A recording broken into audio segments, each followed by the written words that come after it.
Hindi lahat ng naglilingkod sa barangay ay pare-pareho.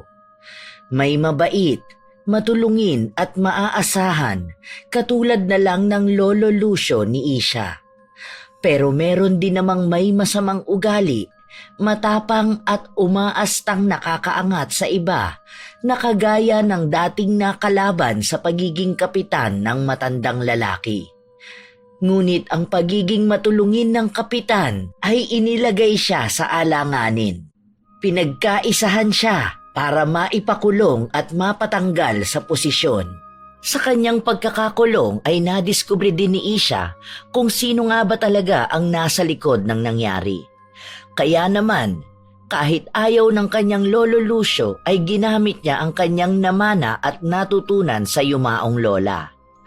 Sa taas ng emosyong nararamdaman niya ay hindi na siya nagpatumpik-tumpik pa na parusahan ang mga totoong may sala sa pamamagitan ng pangungulam. Ngunit hanggang kailan niya gagawin yon? May maganda bang maidudulot ang kanyang pagganti? Kakayanin ba niya ang lakas ng itim na mahika? O ito na ang kokontrol sa kanya? Kung sakali man, paano kaya siya makakawala sa itim na mahika at galit na patuloy na kumakain sa buong pagkatao niya? Sabay-sabay nating pakinggan ang humahagupit na galit ni Isha sa mga taong nagtraidor at nagkanulo sa kanyang pinakamamahal na Lolo Lucio. Lolo Lucio! Ate Jeannie! Kakain na po! Halina po kayo dito sa komedor! Ang aga-aga mo naman magbunga nga. Hindi mo ba pwedeng hinaan ang boses mo? Saka ang aga mo naman yatang nagising. Wala ka naman pasok ngayon ah. Si Ate Jeannie naman, wala naman po talaga akong pasok dahil bakasyon na. Maupo ka na lang nga po. Tinimplahan na rin pala kita ng hot cocoa ah. Alam mo, kung di ka lang sweet, baka hinagis na kita sa dagat. Aba, mukhang masaya ang mga apo ko ah. Good morning, Lolo. Naganda na po ako ng almusal. Umupo ka na po at kukunin ko na po ang kape ninyo. Ay, salamat apo. Jeannie, maayos na ba ang feeding program natin? Opo, naasikaso ko na po. Gumagawa na rin po ako ng maliit na tarpaulin para sa program. Nilagay ko na din po ang pangalan ng sponsor. Ay, salamat apo. Hindi talaga ako nagkamali sa'yo. Ito na po ang kape nyo, Lolo. Sinarapan ko po ang timpla niyan. Ginaya ko po ang timpla ni Lola.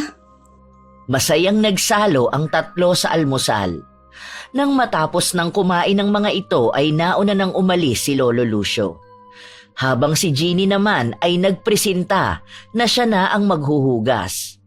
Kaya naman nagpasya si Isha na maglinis na lang ng bahay.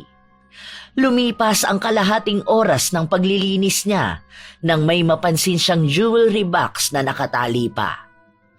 Hindi sana niya yun bibigyan ng pansin, pero labis ang kanyang pagtataka kung bakit nakatali ng kulay pulang lubid yon. Kaya naman dali-dali niyang dinampot yon at saka siya pumasok sa kanyang silid. Pagkapasok sa kwarto ay mabilis niyang binuksan yon. Labis ang gulat niya nang makita kung ano ang laman nun. Hindi niya maintindihan kung bakit bigla siyang nangilabot. Bakit ako biglang nakaramdam ng malamig na hangin? Hay, tinatakot ko lang ang sarili ko eh. Teka nga, ano ba to? Kwintas, singsing at librong maliit? Ano to? Ito ba ang libro ni Lola? Sa pagkakatanda ko, minsan ko lang nakitang ginamit ni Lola ang librong ito eh. Ilang araw bago siya mamatay. Nang makarinig siya ng pagkatok sa kanilang main door, ay nagmamadali niyang binalik ang lahat ng inilabas niya sa jewelry box. Bago lumabas ng kwarto para tingnan kung sino ang tao, napakunot ang kanyang noo nang makita niya ang kanilang kapitbahay na aligaga at balisa. Kasama nito ang batang laging tumatambay sa kanilang bahay. Aling Rina, Rods, bakit po? May nangyari po ba? Si Ate Zia, si Lolo Lucio po. Si Lolo Lucio po. Kinukuha po siya ng mga pulis. Ano? Bakit? Ano nangyari? Hindi pa man nakakasagot si Rods ay biglang lumabas ang humahangos na si Jeannie. Natataranta ito at umiiyak na yumakap kay Isha. Sinabi ng babae sa kanya sa paputol-putol na kwento na hinuli ang kanilang lolo sa patong-patong na kasong isinampa rito. Kaya naman mabilis na kinuha niya ang kanyang motor at pinaandar palabas ng bahay. Bago umalis ay nagbilin na muna siya. Ate Jeannie, ikaw na po muna ang bahala dito. Pupuntahan ko si Lolo. Sisiguraduhin ko ayos siya. Pero... Kailangan na may maiwan dito, ate. Para kung ano man ang mangyari, may makakakilos para sa atin kapag nagkagipitan na. Sige, mag-iingat ka. Balitaan mo kagad ako, ha? Tatawagan ko na rin ang mga taga-partido at ang pamilya natin. Naiiyak na tumango si Isha bago niya pinaharurot ang kanyang motor. Wala pang 5 minuto ay narating na niya ang barangay hall. Punong-puno ng tao roon na nagkakagulo.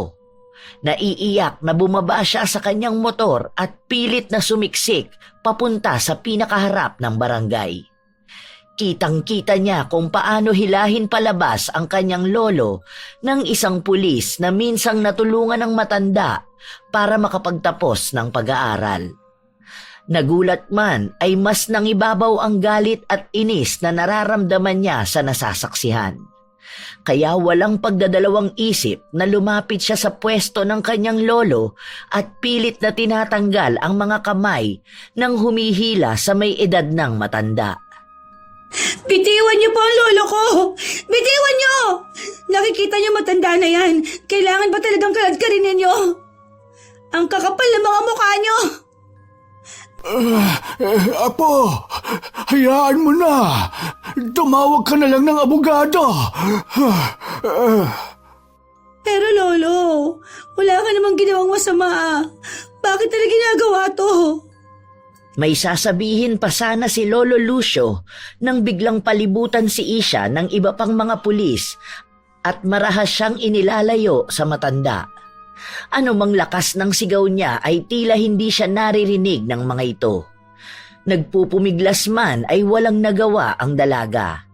Kaya naman hindi na niya napigilan ang paghila kay Lolo Lucio at sa pagsakay dito sa mobil.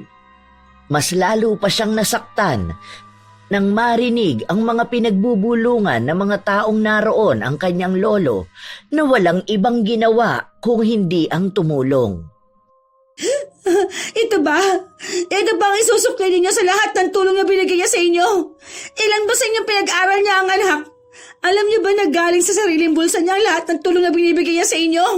Mga wala kayong utang na loob. Ang kakapal na mga pagmumukha niyo. Lahat ginawa ni Lolo para lang matulungan kayo. Tapos ganito, karmahin sana kayo. Yun naman ang dinatna ni Jeannie. Mabilis na nilapitan niya si Isha at niyakap ito ng mahigpit. Nang humiwalay sa pagkakayakap ay inaya na niya ang dalaga na sumunod sa presinto kung saan dinala si Lolo Lucio. Sinabi na rin niya na nakatawag na siya ng abogado. Masama ang loob na sumama na lang siya sa ate Jeannie niya. Hindi na rin siya nito pinayagang magmaneho ng motor. Ako na ang magdadrive. Alam kong emosyonal ka pa, pero kailangan mong kalmahin ang iyong sarili. Hindi gugustuhin ni Lolo na makita kang ganyan. Kaya pakiusap, magpakatatag ka. Andito si ate at handa akong alalayan ka, ha? Sorry ate. Hindi ko napigilan ang mga polis. Ang mga pulpul na polis na yon. Walang utang na loob. Lalo na yung Alvarez na yan. Hindi man lang niya naisip na hindi naman niya mararating ang kinilalagyan niya ngayon kung hindi dahil kay Lolo. Ang kapal na mukha niya. Hindi lahat ng nagawan mo ng mabuti ay tatanaw ng utang na loob. Minsan sila pa ang dahilan para mapahamak ka. Dahil alam nilang mabait ka. Kaya alam nilang mapapatawad mo sila kahit na magkamali sila sa'yo. Hay, sumakay ka na. Baka mamaya kung mapano si Lolo sa presinto. Sakay ng motorsiklo ay binaybay nila ang palabas sa kanilang barangay papunta sa bayan kung nasaan ang presinto. Mahigit kalahating minuto rin ang biniyahe nila bago nila narating ang harapan ng police station. Nang huminto ang motor ay kaagad na bumaba si Isha at patakbong pumasok sa loob. Pagpasok pa lang niya ay sinalubong na siya ng isa sa mga kakilala niya roon na kabarangay din niya. Malungkot na sinamahan siya nito papunta sa isang silid kung nasaan ang kanyang lolo. Pagkakita niya sa matanda ay halos lumipad na siya palapit dito. Nang makalapit ay niyakap niya si Lolo Lucio. Kalmado pa rin ang matanda pero mababakasan ng lungkot ang mga mata at tinig nito na pilit na pinatatahan ang apo. Huwag ka nang umiyak, Apo. Wala akong kasalanan. Kaya alam kong makakalaya rin ako. Tumahan ka na. Ang apo kong ito talaga, huwag ka nang mag-alala. Gagabayan tayo ng Diyos. At alam kong hindi niya tayo pababayaan. Paano nila nagawa ang bagay na to? Tinulungan mo sila ng mga panahong kailangan nila ng tulong. Bakit kailangan ganitong isukli nila sa'yo? Hindi mo na nila naisip na matanda ka na. Kahit yun man lang sana. Hayaan mo na. Makakalabas din ako. Baka nagkamali lang sila. Lolo, Isha, nandito na ang abogado. Nandyan na ang abogado. Kaya huwag ka na mag-alala. Magiging maayos din ang lahat. Sige na. Lumabas na muna kayo para makapag-usap kami ni attorney. Sige po. Uuwi din po muna ako at kukuha ng ilang gamit niyo po. Kukuha na rin ako ng gamot niyo para sa high blood. Sige. Halika na, huwag ka na mag-alala dahil hindi ko iiwan si Lolo. Mabigat man ang loob ay bumalik na sa bahay nila si Isha at kinuha ang mga kailangan niyang dalhin para sa kanyang lolo. Habang nag-aayos ay nakarinig siya ng malakas na kalabog na nagmumula sa kanyang kwarto. Biglang nakaramdam ng kaba ang dalaga. Dahan-dahang lumakad siya papalapit sa kanyang kwarto. Nang malapit na siya roon ay bigla namang lumitaw sa kanyang likuran si Rods na siyang ikinagulat niya. Ate Sia! Ano pong tinitingnan mo dyan? Ay! Anak na tipaklong! Ay! Rods! Ikaw lang pala yan. Ginulat mo naman ako eh. Kanina ka ba dyan? Hindi po. Nakita ko po kasi na nandito na ang motor mo po kaya napunta po ako. Nasa na po si Lolo Lucio? Ay, nasa presinto pa din pero huwag ka na malungkot dahil hindi naman siya pababayaan doon ni Ate Jenny at attorney. Ate, kanina po nung wala ka, narinig ko po si nanay nakausap niya si Aling Minda. Sabi po nila, masama daw po si Lolo Lucio kasi gumagawa daw po siya ng bad, kaya siya nakulong. Ano? Ikaw ba? Masama din ba ang tingin mo kay Lolo? Hindi po. Mabait po si Lolo. Siya po nagbibigay ng mga pang-school ko. Lagi din po niya ako binibigyan ng tinapay pambaon ko. Ate, bakit po ganun sinasabi nila? Si Lolo Lucio nga po ang idol ko. Pero sabi nila bad siya hindi naman po Naiiyak na niyakap ni Isha ang batang si Rods. Dahil sa emosyong nararamdaman ay nakalimutan na niya ang tungkol sa narinig na malakas na kalabog sa kanyang kwarto. Lumipas ang mga oras at naiayos na rin niya ang mga dadalhin para kay Lolo Lucio. Sa tulong ni Rods ay naipagluto pa niya ng baon ang matandang lalaki. Nang matapos ay pinauwi na muna niya ang bata bago bumalik sa presinto. Pagbalik doon ay nataranta siya nang makitang nagkakagulo sa loob ng silid kung nasaan si Lolo Lucio. Sinalubong naman siya ng umiiyak na si Jeannie. Ate, ano nangyayari? Si Lolo! Ate! Inatake si Lolo! May 3 babae kasi na bigla na lang dumating at inakusahang hinaras sila ni Lolo kapalit ng pagtulong sa kanila na makakuha ng scholarship. Ano? Paano nila nasabi ang bagay na yun? Ikaw ate, kilala mo si Lolo. Pinag-aral ka rin niya at kinupkop. Hindi naman niya kayang gawin ang binibintang nila, di ba? Sabihin mo ate, sa loob ng mahabang taon na nasa amin ka, hindi ka naman binastos si Lolo, di ba? Sabihin mo! Kahit anong sabihin ko magsasampa pa rin daw sila ng kaso. Ang masama pa, inatake si Lolo. Isusugod siya sa ospital. Pero pilit na hinaharangan ng mga tao rito na ilabas siya. Mga demonyo! Dala ng galit ay nagwala si Isha. Pinagtutulak niya ang mga taong nakaharang sa pinto ng silid na kinalalagyan ni Lolo Lucio. Tinulungan naman siya ng ibang pulis na hawiin ang mga taong naroroon. Nang mailabas si Lolo Lucio ay kinausap ng isang pulis ang dalaga. Ipinaalam nito sa kanya na babantayan ng mga pulis ang kanyang lolo sa ospital. At sa oras na gumaling na ito ay ibabalik sa presinto ang matanda. Hindi maintindihan ni Isha kung bakit ganito ang nangyayari sa kanila sa kabila ng pagiging mabuti ni Lolo Lucio sa ibang tao. Wala sa sariling nilagpasan niya na lang ang pulis at umuwi na. Hinayaan na lang niya na si Jeannie na muna ang mag-asikaso sa kanilang lolo. Ito ba? Ito bang kabayaran sa mabubuting nagawa ni Lolo? Bakit ba sa amin nangyayari to? Wala naman kaming tinatapakan tao eh. Sa palagay ko, panahon na para subukan kong natutunan ko kay Lola. Alam kong hindi sang-ayon si Lolo sa gagawin ko. Pero ito lang ang nakikita kong paraan para makonsensya ang mga mapagpanggap na biktima. Sa kanyang pag-uwi ay walang buhay na dumiretso siya sa kanyang kwarto at kinuha ang jewelry box na nakita niya kanina nung naglilinis siya. Wala sa sariling napangisi siya habang hinahaplos-haplos ang itim na libro. Nang buklatin niya yon ay bigla na lang humangi ng napakalakas kahit pa nga nakasara ang mga bintana. Pero hindi niya yon inalintana. Hindi nabubura ang ngisi sa kanyang labi habang binabasa at inaaral ang nilalaman ng libro. Hindi man niya naiintindihan ang mga salitang nakatala sa libro, ay parang gripong nakabukas naman na pumapasok sa kanyang utak ang ibig sabihin ng mga yon. Hanggang sa hindi na niya namamalayang nakatulog na pala siya. Kinabukasan ay isang malakas na katok mula sa bintana ang gumising sa kanya.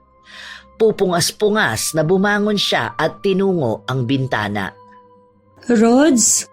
Ay, ang aga mo naman mangapit bahay. Nag-almusal ka na ba? May dala po akong pandesal. Sasabay po ako mag-almusal sa'yo, Ate Zia. Sige. Sagdali Bubuksan ko ang pinto sa likod. Doon ka nalang maghintay. Dali-dali namang tumakbo si Rods papunta sa likod bahay kung nasaan ang dirty kitchen nila Isha. Pupungas-pungas namang lumabas ng kanyang silid ang dalaga at napapakamot pa ng mata papunta sa likod na bahagi ng bahay. Sa kanyang pagbukas ng pinto ay bumungad sa kanya ang batang si Rods na may malaking ngiti sa labi. Napabuntong hininga na lang si Isha at pinapasok ang bata. Good morning, Ate Zia! Morning. Anong gusto mong almusal? Milo lang po tsaka gatas. Tapos, sasausaw ko po sa pandesal. Sure ka? Ayaw mo ng hotdog o kaya naman tosino? Umiling lang si Rods at saka umupo sa upuang nasa harap ng lamesa. Habang ang dalaga naman ay nag-init na ng tubig. Nang maisalang na ang tubig ay inihanda na din niya ang 2 tasa kung saan niya titimplahin ang kanyang kape at ang Milo ni Rods. Ilang minuto lang ay kumulo na rin ang tubig. Nang makapagtimpla na ay binitbit na niya ang kanilang inumin. Pagkababa niya ng tasa sa lamesa ay umupo siya sa tapat ng batang tuwang-tuwa na naglalabas ng pandesal. Habang ang dalagang si Isha naman ay nakatulala lang at hinahalo-halo ang kanyang kape. Nang mapansin niyo ni Rods ay kinuha na niya ang atensyon nito. Ate, ayos ka lang po ba? Kanina ka pa po naghahalo ng kape. Aha, ayos lang ako. Nag-aalala lang ako kay Lolo eh. Kumain ka na nga lang na kumain. Ate, narinig ko po si nanay eh. Sabi niya, nakausap niya daw po si Ate Jean. Sabi daw sa kanya, kilala daw po niya kung sino ang umaaway kay Lolo Lucio. Kilala na niya? Paano? Kailan mo narinig yan? Kahapon po, bago ka po niya puntahan. May kausap lang po siya sa cellphone tapos sinabi na po niya kay nanay yon. Bakit kayo mo lang sinabi? Hindi ko po kasi maintindihan eh. Pero narinig ko po kanina ulit kay nanay. Nagkukwento po siya kay tatay eh. Ganun ba? Kumain ka na ng kumain ha? Nang matapos mag-almusal ang dalawa ay inutusan ni Isha ang bata na kumuha ng mga kahoy sa bakuran lang din nila Lolo Lucio. Pinaipon niya yon sa isang bahagi sa likod na may kalayuan sa bahay. Hindi naman nagtanong ang bata tungkol doon. Nang magsimula na si Rod sa utos sa kanya ni Isha, ay pumasok muli ang dalaga sa kanyang kwarto. Pagkapasok pa lang ay kaagad na niyang tinawagan si Jeannie. Ilang ring lang ay sumagot na ang babae. Isha, anong oras ka pupunta dito? Hinahanap ka ni Lolo. Ate, kilala mo ba lahat na nagsasampa ng kaso kay Lolo? Ha? Bakit mo natanong? Hindi ito ang tamang oras para dyan. Kung hindi ngayon, kailan ko pa malalaman kung sino ang mga traidor? Ate please, gusto ko lang malaman kung sino-sino mga traidor sa atin. Ay, sige. Isa si Karen eh. Taimtim na nakikinig si Isha sa bawat pangalan na binabanggit ni Jeannie. Napapapikit na lang siya sa sobrang pagkadismaya. Dahil bukod sa kalaban sa politiko ng kanyang lolo, ay marami din sa natulungan nito ang nagsampa ng kaso. Dahil din doon ay nabuo na ang kanyang desisyon. Wala na siyang pakialam kung magalit ang kanyang lolo sa kanyang gagawin. Pero sisimulan na niya ang pagpaparusa sa mga taong traidor mamayang gabi. Nang matapos ang kanilang pag-uusap ay kinuha niya ang itim na libro. Maging ang kwintas at singsing ay inilabas din niya. Plano niyang suotin yon mamayang gabi pag nagsimula na siya sa kanyang gagawin. Sa ngayon ay pag-aaralan na muna niya ang mga ritual na isasagawa niya. Pasensya ka na po, Lolo Lucio. Pero katulad nga na sabi mo noon, ako ang pasaway sa amin ni Ate Jeannie. Kaya ipapakita ko sa mga walang utang na traidor kung gaano ako kapasaway. Ipaaalam ko sa kanila na kung gaano kakabait, siya namang sama ko. Sisiguraduhin kong pagsisisihan nilang ginawa nila sa'yo, Lolo. Hindi ako papayag na tatapak-tapakan lang nila tayo. Nang sumapit ang gabi, sa ilalim ng bilog na buwan ay sinimula na ni Isha ang kanyang balak. Binuhusan niya ng gasolina ang mga nakatambak na kahoy at saka ito sinindihan. Nang magliyab na ang apoy ay itinaas niya ang kanyang kamay. Pinikit niya ang kanyang mga mata bago umusal ng isang dasal na parang ibinubulong niya sa hangin. Tila naintindihan naman yon ng kanyang paligid dahil bigla na lang nag-ingay ang iba't ibang panggabing insekto, mga huni ng hayop at maging ang malakas na hampas ng hangin na parang sinasabayan siya.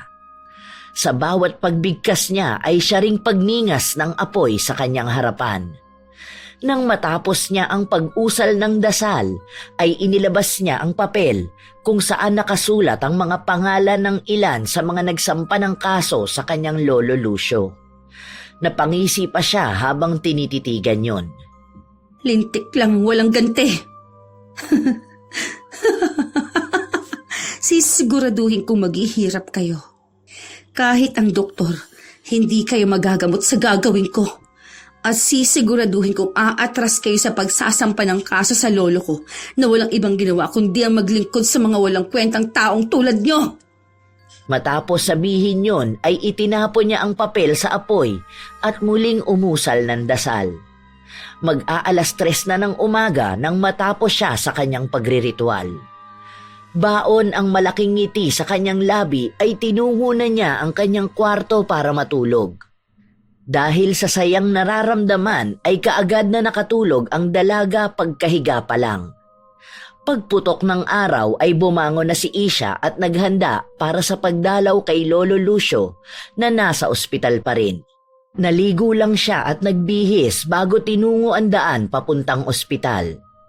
Ilang minuto lang ang binyahe niya gamit ang kanyang motorsiklo bago narating ang patutunguhan.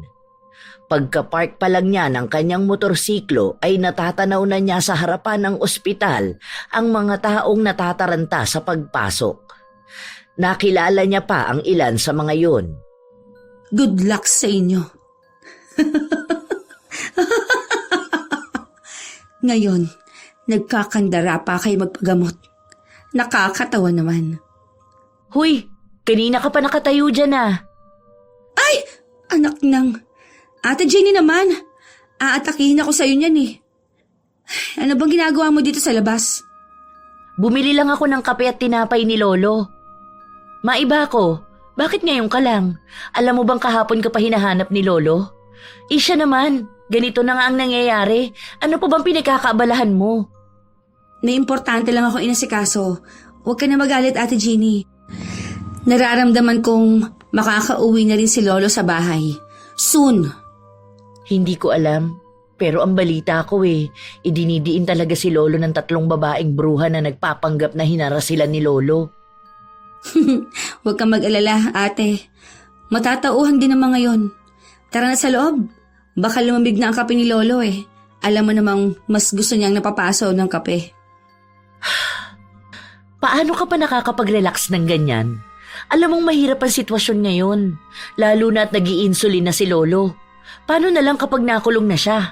Natatakot ako. Ate naman, masyado kang nega. Halika na nga. Magkasabay na naglakad ang dalawa papasok sa ospital. Nang makapasok sila ay hindi maiwasang mapangiti ng lihim si Isha.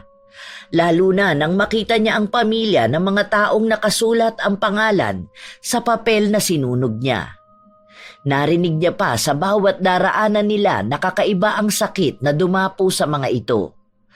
Ang sabi pa nga ng isang ale sa nurse ay hindi nila malaman ang pinagmulan at dahilan ng pagkakaroon ng mga pasong kumakalat sa balat ng mga isinugod. Nang malagpasan nila ang mga nurse ay nakasalubong ng dalawa ang kanilang lolo na nakaposas na kasama ang 2 pulis.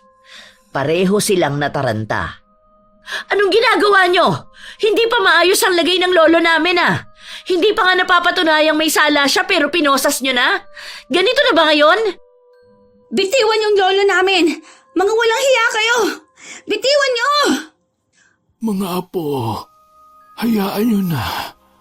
Tawagan nyo na lang si attorney. Ako na sasama kay Lolo. Sumunod ka na lang.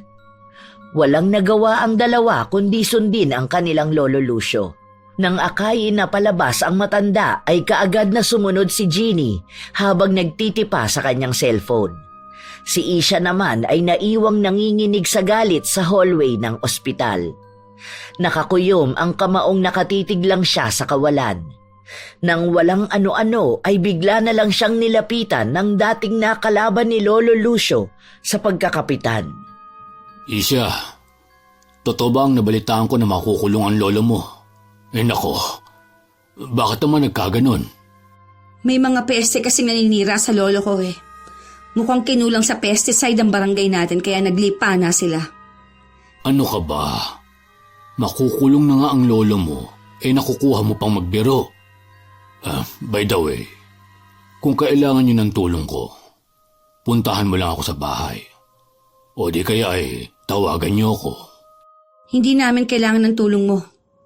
Pagkasabi nun ay iniwan na ni Isha ang lalaki. Kunot ang kanyang noo sa galit na tinungo na lang ang nurse station para asikasuhin ang bills ng kanyang lolo. Nang matapos niya yon ay sumunod na rin siya sa presinto gamit ang kanyang motorsiklo. Pagdating sa presinto ay inabutan na naman niya ang 3 babaeng nagsampa ng kasong sexual harassment kay Lolo Lucio. Dahil doon ay hindi na siya nakapagpigil pa. Nilapitan niya ang mga ito at bigla na lang niyang hinila ang buhok ng 2 sa 3 babae. Hindi naman lumaban ang mga ito. Pilit namang umaawat ang isa pa sa 3 pero tinadyakan lang siya ni Isha. Ang kakapal na mukha ninyo. Pagkatapos kayong tulungan ng lolo ko, ito pa ang gagawin ninyo. Nasaan ang konsensya nyo? May sakit na ang lolo ko. Pero kailangan pa niyang danasin ang bagay nito dahil sa mga walang utang na loob na kagaya ninyo. Naagaw naman ang atensyon ng pulis sa komosyong nagaganap. Mabibilis na kumilos ang mga ito at pilit na tinatanggal ang kamay ni Isha sa ulo ng 2 babae. Ngunit kahit anong pilit nila ay hindi bumibitaw ang dalaga. Mas lalo pa niyang hinigpitan ang pagkakakapit. Yun naman ang inabutan ni Jeannie. Isha! Isha, ano bang ginagawa mo? Bitiwan mo sila, ano ba? Tama na! Tumigil ka na! Demonyo sila. Demonyo! Sila ang dapat na makulong dahil sa paninira nila kay lolo. Tumigil ka na! Mas pinapalala mo lang ang sitwasyon eh. Ano ka ba? Umayos ka nga! Sa tingin mo ba magugustuhan ni Lolo tong ganitong ginagawa mo? Tama na, please. Hindi ka dating ganyan. Huminahon ka lang. Lalaban tayo ng patas. Hindi natin kailangang manakit. Pero... Please, huminahon ka kahit para na lang kay Lolo. Isa-isa na munang tiningnan ng matalim ni Isha ang 3 babae bago niya pinakawalan ang 2 hawak. Ngunit pasimple din siyang kumuha ng buhok mula sa mga ito. Nang bitiwan niya ang mga babae ay humarang na ang mga pulis. Habang ang isa naman ay lumapit kay Isha at inakay siya palayo sa mga nang-aakusa. Dinala siya ng pulis na ito sa isang opisina. Nang makapasok na sila roon ay pasimple niyang ibinulsa ang mga buhok na nakuha. Hindi naman napansin yun ni Jeannie. Basta niyakap na lang niya si Isha at hinahaplos-haplos ang likod nito. Ading ko, please, kumalma ka lang, please. Kailangan tayo ngayon ni Lolo. Kung galit ka sa kanila, ipagpaliban mo na muna. Pag naayos na natin ang kaso ni Lolo, sasamahan kitang bugbugin sila. Gagawin mo yun? Siyempre naman. Pamilya tayo, di ba? Napakalaki ng utang na loob ko kay Lolo. Siya ang tagapagligtas ko. Siya at ikaw na lang ang meron ako. Ayokong mawala kayo. Ate Jenny? Pagsapit ng gabi ay nasa likod bahay na naman si Isha. Bitbit ang itim na libro, kandila, lubid at 3 manika. Sa gabay ng liwanag ng buwan ay muli na naman siyang nagsagawa ng iba namang ritual. Sa pagkakataong ito ay gagamit siya ng manikang gawa sa tela. Lumuhod na muna siya bago ibinaon ang halos kalahati ng kandila sa malambot na lupa at sinindihan yon. Sa harap ng kandila ay maingat na nilapag niya ang 3 manika. Pagkatapos nun ay binuklat niya ang itim na libro at binasa ng malakas ang nilalaman ng pahina para sa pagkontrol sa mga taong gusto niyang kulamin. Ang mga manikang ito ay kakatawan sa inyo. Risa, Tonet, at Ami. Gamit ang buhok ng 2 ay ipagkakaloob ko sa inyo ang kakaibang sakit na hindi nyo basta makikita. Kung hindi inyo lang mararamdaman. At sa'yo naman, Ami. Napangisi pa si Isha. Hinahaplos-haplos ang 3 manika. Habang sa kaliwang kamay naman niya ay ang nakabukas na itim na libro. Itinali na rin niya ang hibla ng mga buhok sa 2 manika. Habang ang nasa pinakagitna ay nilagyan niya ng pangalan na Ami gamit ang isang palitong sinindihan. May ibinulong pa siya rito bago hinipan ang apoy. Pagkatapos nun ay nakangiting isinulat niya ang pangalan ni Ami sa dibdib ng manika. Gamit ang iyong pangalan ay bibigyan kita ng sumpa. Sa tuwing magsisinungaling ka ay unti-unti ding mauubos ang lakas ninyong tatlo. Sa bawat sinungalingan na lalabas sa iyong bibig ay siya ring inyong pagdurusa. Hindi lang panghihina ang inyong mararamdaman, kung hindi makakaramdam kayo ng init na nagmumula sa loob ng inyong katawan. At para mapawi ang sumpang aking ipapataw, ay kailangan ninyong sabihin ang lahat ng katotohanan patungkol sa kasong inaakusan ninyo sa lolo ko.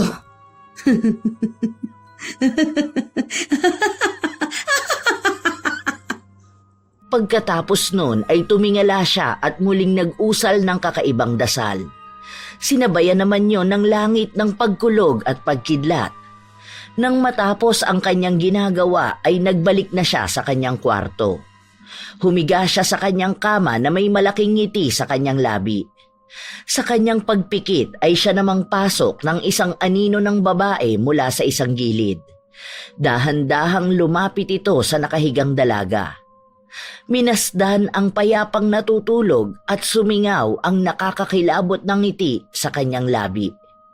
Kinabukasan ay magaan ang pakiramdam ni Isha na bumangon. Hindi niya mawari ang sayang nararamdaman niya ng mga sandaling yun, sapagkat alam niyang tatalab ang kanyang isinagawang dasal sa mga ito. Nabura lang ang kanyang ngiti nang makarinig siya ng mga nag-uusap sa kanilang bakuran. Ate Jeannie? Karen paano nag-uusap sila?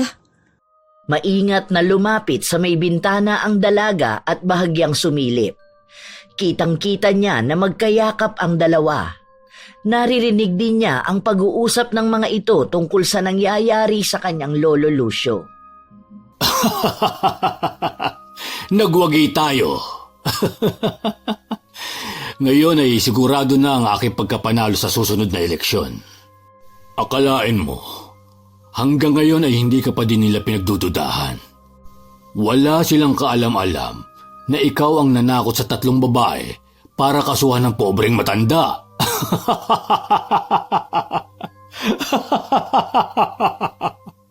Huwag kang masyadong maingay. Baka magising si Isha. Kung sa akin lang sana ipapamana ng matandang utu-utunay ng lahat ng kanyang lupain, di sana hindi niya dadanasin ang lahat ng ito. Kaso, ampun lang ako. Kaya halos lahat mapupunta kay Isha. Kakapiranggot lang ang mapupunta sa akin. Kahit ang bahay na ito ay kay Isha na nakapangalan. Hindi man lang nag-isip ang matandang yun na ako ang nag-alaga sa kanya at sa bruha niyang asawa. Hindi sa pinagdududahan kita, love. Pero, may kinalaman ka ba sa pagkamatay ng asawa ni Lucio? Ang ginawa ko lang naman, nilaglag ko ang bruha na yon sa pamilya ng ipinakulam sa kanya. Kaya nga bumalik sa kanya ang kulam niya . Malay ko ba na ikamamatay niya yun? You're such a bad witch. Huwag kang mag-alala. Hindi ba nga ang sabi mo, nasa iyo naman ang mga papeles. Matutulungan kita para mapalitan ang pangalan ng iba sa mga lupain ng matanda.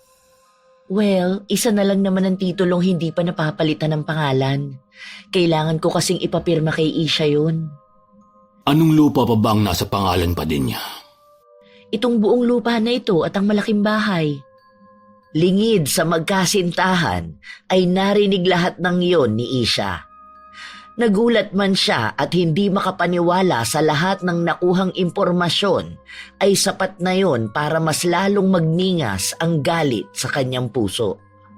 Galit na tila nagpapabaliw na sa kanya.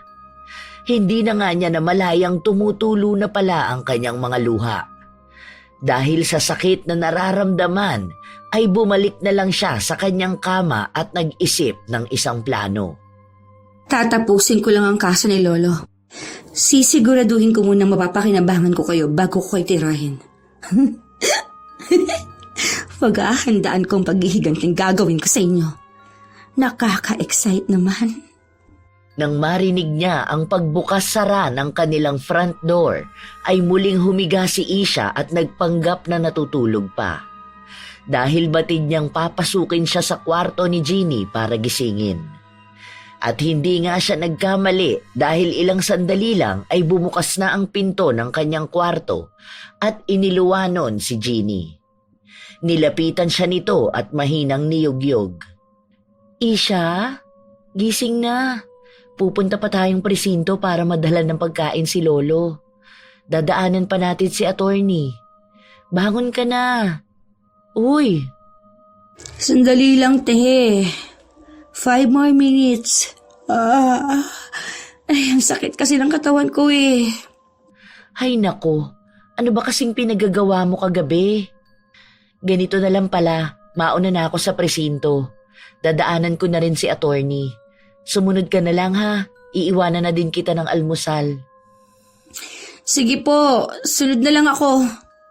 Una na pala ako, siguraduhin mong nailak mo lahat bago ka umalis ha. Hay, dyan ka na nga. Bumangon ka na ha. Napakabagal mo pa namang kumilos. Hindi na sumagot si Isha. Kaya naman umalis na si Jeannie. Nang makaalis ang babae ay bumangon ang dalaga. Matalim ang tinging ipinukol niya sa pintong nilabasan ng ate. Nang masiguradong nakaalis na si Jeannie ay tinungo ng dalaga ang kwarto nito. Doon ay naghanap siya ng mga pwede niyang magamit na ebidensya sa mga kabalbalang ginagawa nito. Hinalungkat niya ang lahat ng cabinet at drawer sa loob ng kwarto. Ilang sandali pa ay nakita na niya yon. Hindi ka pa rin ganun katalino, Ate Jeannie. Mas magaling pa rin ako sa'yo. Sisiguraduhin kong papalpak ka sa mga plano mo.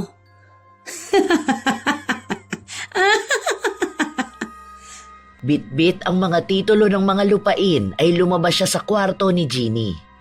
Dumiretso siya sa kanyang kwarto at inilagay yon sa kanyang bag. Pagkatapos maiayos ang gamit ay dumiretso na siya sa pagligo. Nang matapos ay pumunta siya sa bahay ng kanyang kaibigan na anak ng isang abogado. Nagpatulong siya sa mag-ama na maibalik sa kanilang pangalan ng mga lupain. Madali namang natapos ang pag-uusap ng mga ito nang malaman nilang peki lang ang lahat ng papel. Nakahinga naman ng maluwag si Isha dahil doon. Nang matapos na ang pag-uusap nila ng abogado at saka lang siya nagtungo sa presinto. Maraming salamat po, Tito. Ikaw na po ang bahala. Pupunta na po muna ako sa presinto. Aasikasuhin ko po muna ang kaso ni Lolo. Matapos makapagpaalam ay nagmaneho ng muli ng motorsiklo si Isha. Habang binabaybay niya ang daanan papunta roon ay kinakalma na rin niya ang kanyang sarili. Ilang sandali pa, narating na ng dalaga ang presinto. Pagpasok doon ay kaagad niyang nakita si Jeannie na kausap ang attorney ni Lolo Lucio. Bumuntong hininga muna siya bago nilapitan ito. Pagkalapit niya ay masaya siyang niyakap ng babae na labis naman niyang ipinagtataka. Bakit? Ano nangyari, ate? Umatras na ang 3 babaeng nagsampa ng kasong sexual harassment. Inamin nila na may nanakot at nagbayad lang sa kanila, kaya sila nagsampa ng kaso kay Lolo Lucio. Humihingi din sila ng tawad sa ating pamilya. Sa ngayon ay inaasikaso na namin ang pagpiyansa kay Lolo. Dahil wala namang legal case, piyansa na lang para makalabas siya. Pero hindi siya pwedeng lumayo hanggat ongoing pa ang investigation sa alleged cases na isinampa sa kanya. Talaga? Makakauwi na si Lolo? Thank you po. By the way, magkano ang piyansa na kailangan po nating ipunin? Bayad na ang piyansa ni Lolo Lucio. Inaasikaso na lang ang release niya. At saan naman ang galing ang pambayad, Ate Jeannie? Sa pagkakaalam ko, mababa ang 20,000 na piyansa. Tumulong si Karen eh. Okay. Alam kong hindi mo gustong ginawa kong hakbang, pero yun lang ang naisip kong paraan para mailabas na natin si Lolo eh. Sa ngayon, pumunta ka na muna kay Lolo para tulungan siyang mag-asikaso ng mga gamit niya. Hindi na sumagot si Isha. Naglakad na siya papunta sa kanyang lolo. Inabutan niyang nagdadasal ng rosaryo ang matanda, kaya naman hindi na niya ito inabala pa. Ang ginawa na lang niya ay iniligpit ang ilang damit at gamit nito. Ilang oras pa ang lumipas at kasama na nilang nakauwi ang matandang kapitan. Sinalubong sila ng ilang mga loyal kay Lolo Lucio. Kasama na ron ang pamilya ni Rhodes na may mga bitbit pang bilao ng mga gulay at basket ng mga prutas. Masaya namang nilapitan ng matanda ang mga ito. Wow! Nako, namiss ko to, Jeannie, Isha. Kunin niyo na ang mga ito. Madali kayo. Baka nangangawit ng ating kapitbahay. Lolo Lucio! Yay! Nakauwi na po kayo! Aba, mukhang sobrang namiss mo ko ha. Opo, pwede po ba ako matulog dito mamaya? Gusto po kita makatabi matulog, Lolo Lucio. Aba, inunahan mo pa ako ha? Miss na miss ko po si Lolo kasi mas masarap po siya magtimpla ng Milo eh. Sige, tabi tayong matulog. Pero magpaalam ka din sa nanay at tatay mo ha. Halina kayo sa loob para makapagmerienda na tayo. Naunang pumasok si Lolo Lucio. Kasunod niya ang kanyang mga bisita at nahuli naman sina Jeannie at Isha na may bitbit ng mga bagay ng kapitbahay. Dumiretso ang mga ito sa isang malaking kubo na nasa gilid lang ng bahay. Habang ang dalawang dalaga ay sa kusina dumiretso para maghanda ng merienda. Nang marating nila ang kusina ay pasimpleng tinabig ni Isha si Jeannie at nagpanggap siyang hindi yon sinasadya. Hindi naman pinansin ng babae ang ginawa ng dalaga. Pagkababa niya ng bilao ay kumuha na siya ng egg spread na nasa loob ng ref. Habang si Isha ay umalis naman at nagpunta sa katabi nilang tindahan para bumili ng soft drinks. Aling Mayet, tatlong 1.5 nga po na Coke, saka disposable cups po, yung 10 ounce. Tapos yung sukli po lollipop na lang para kay Rhodes. Nang makuha na ang kanyang binili ay dumiretso na siya sa kubo. Inabutan niya din doon si Jeannie na namimigay ng tinapay sa ilang bisita ni Lolo Lucio. Pagkababa ng kanyang mga binili ay kaagad niyang binuksan ang soft drinks at ipinaglagay ang kanyang lolo. Habang nagmemeryenda ay panay lang kwentuhan ang mga bisita at ang matanda. Kaya naman nagpa siya si Isha na pumasok sa kanyang kwarto. Sa kanyang pagpasok ay bigla na lang siyang nanghina. Kaya nahiga siya sa kanyang kama at umitlip. Wala pang ilang minuto ay bigla siyang napadilat. Nagulat pa siya nang makita niya ang kanyang lola na yumao na. Lola? Lola ko! Ay, sorry po! Sorry! Hindi ko po sanang gustong suwayin kayo ni Lolo pero hindi ko na kayang ginagawa nila. Sobra na sila. Naging mabuti lang naman sa kanila si Lolo. Tapos ganun ang gagawin nila. Isa pa si Ate Jenny. Ang kapal na mukha niya.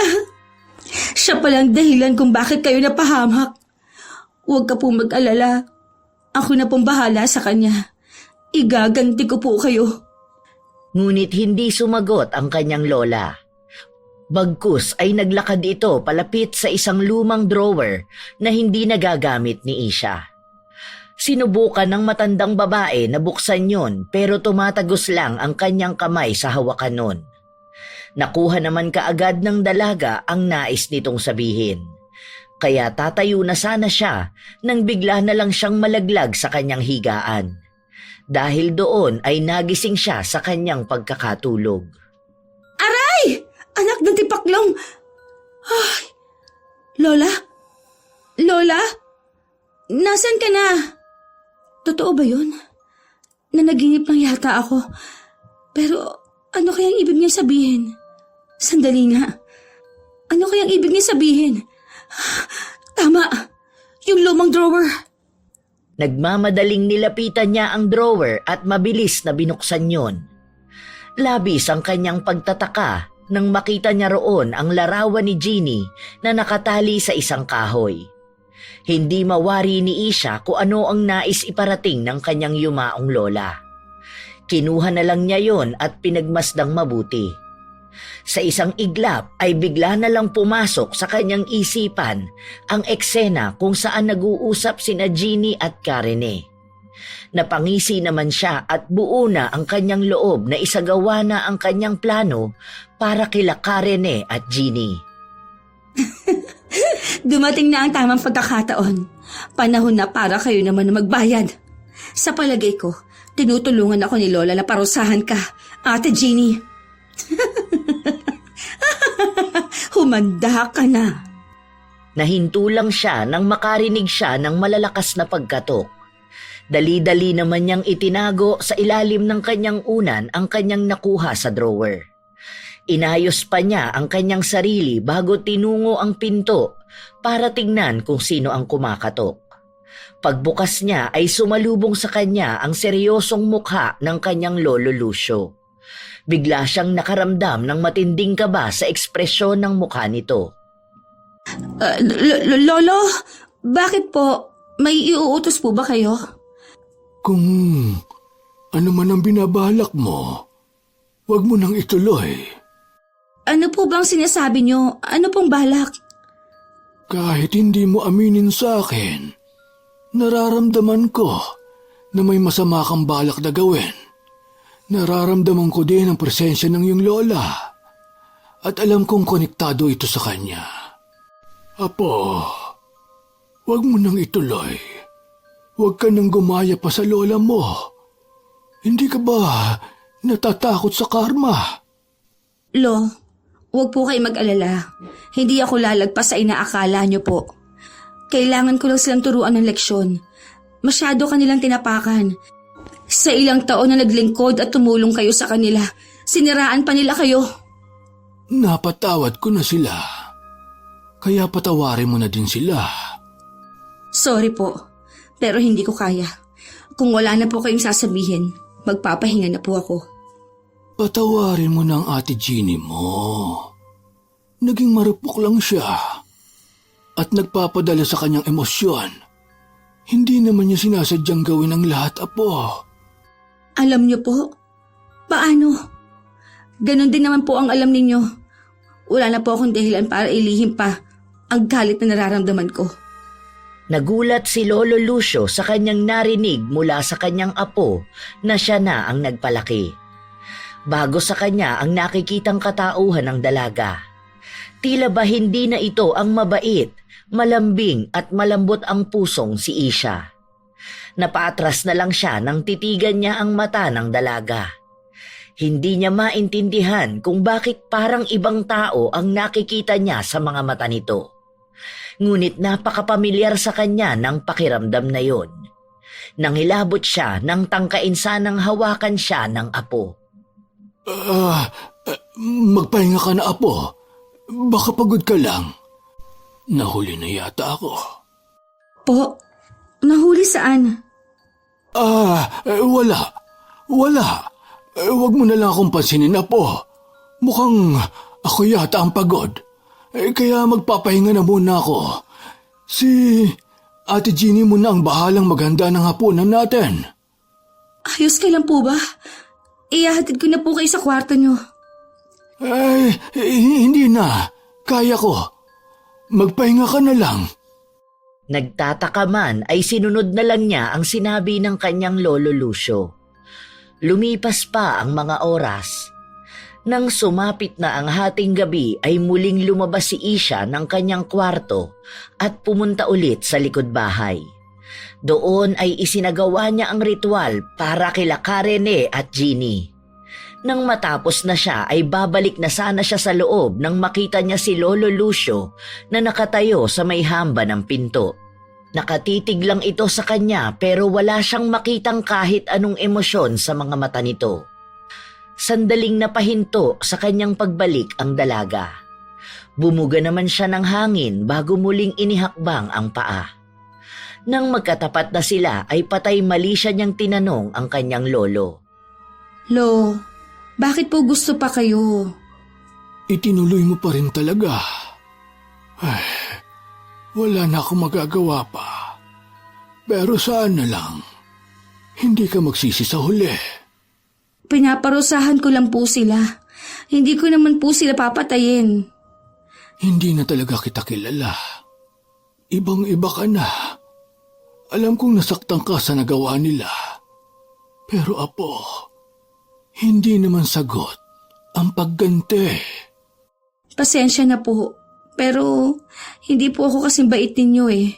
Pasensya na po talaga, Lolo. Matutulog na po ako. Hindi na hinintay pa ni Isha ang sagot ng kanyang lolo. Dali-dali na siyang naglakad papasok at nilagpasan ang matandang lalaki na nagpalaki sa kanya.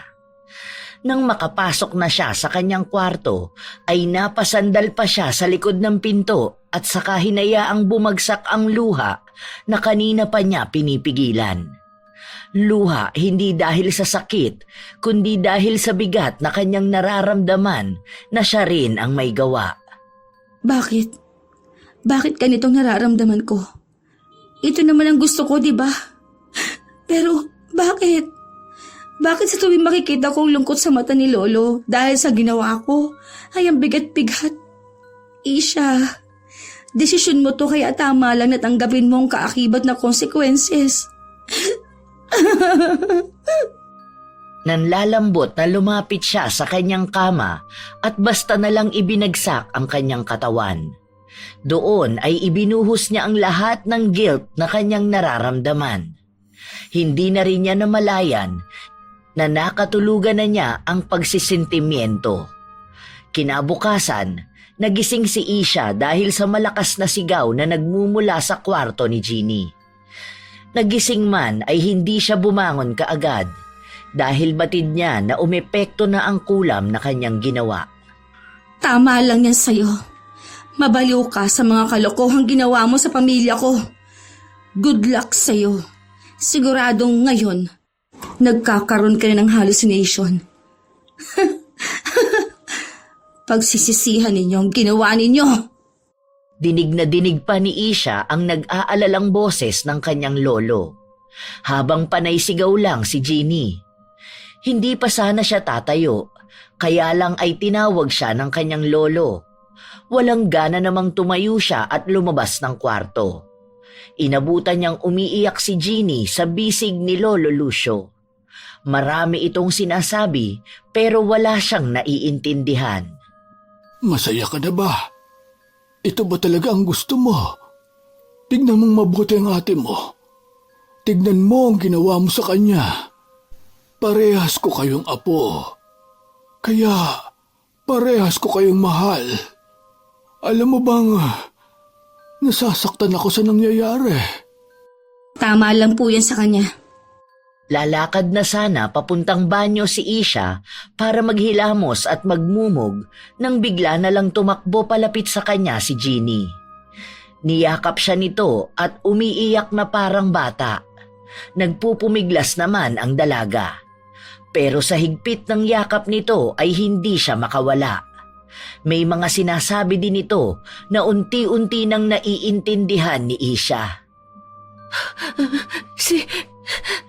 Si Lola. Nandito si Lola. Isha, sabihin mo sa kanya na nagsisisi na ako. Hindi ko naman gustong mamatay si Lola eh. Hindi ko alam na ganun ang magiging kapalit ng ginawa ko. Please, tulungan mo na ako. Itago mo ako sa kanya. Nandito na siya. Kukunin niya ako, Isha.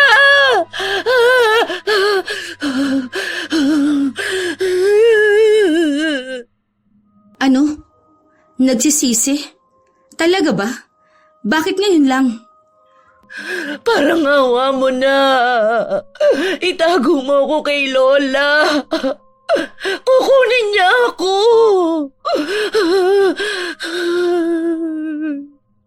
Nakita mo na ang ginawa mo. Masaya ka ba?